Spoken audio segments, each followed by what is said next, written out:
बहुत बड़ा क्वेश्चन जो बार बार तरीके से पूछा जाता है ऐसे इसकी सोचा टैक्स पेयर्स उनके द्वारा आता है माइंडसेट में हम सीए के भी आ जाता है ऐसे प्रोफेशनल। क्या इस साल से टी बैलेंस शीट्स को पूरी तरीके से रिमूव कर दिया गया है हमारे फाइनेंशियल स्टेटमेंट्स के लिए। तो यहाँ बात करते हैं उन टी बैलेंस शीट्स के लिए नॉन कॉर्पोरेट एंटिटीज़ यानी जो इंडिविजुअल एंटिटीज़ हैं उनके लिए आईसीआई ने गाइडेंस नोट के थ्रू और गवर्नमेंट ने क्या किया था कि उनको भी कह दिया गया आपको भी कॉर्पोरेट एंटिटीज़ के जैसे ही फाइनेंशियल स्टेटमेंट को मैनेज करना है, उनको बनाना है। उसी बेसिस पे ऑडिट रिपोर्ट जाएगी इस बार से बैलेंस शीट उसी तरीके से वर्टिकल बेसिस पे बनाना है। वही शेड्यूल वही नोट्स ऑफ अकाउंट्स भी आपको बनाना है which is a very very important thing कि हम लोगों के लिए बर्डनसम तो बड़ा है। क्या उस प्रकार से कंप्लायंस पार्ट को इंडिविजुअल एंटिटी जो छोटी छोटी स्मॉल कंपनीज होती है वो फुलफिल कर पाएगी इस चीज़ को।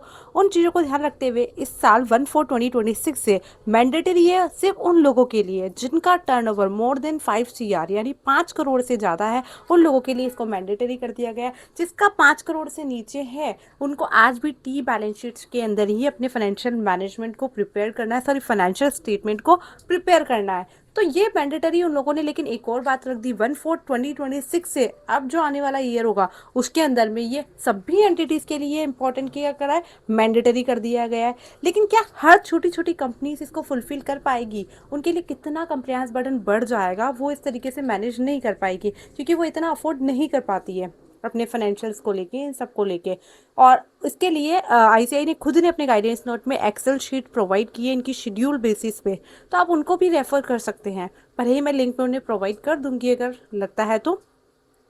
बाकी उनकी साइट्स पे भी अवेलेबल है।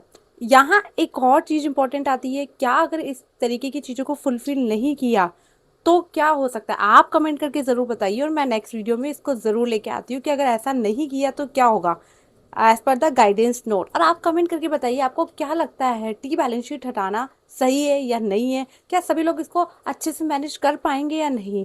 ओके, और आने वाली सभी अपडेट्स और इन्फॉर्मेशन के लिए फॉलो करना मत भूलिएगा। Thank you so much.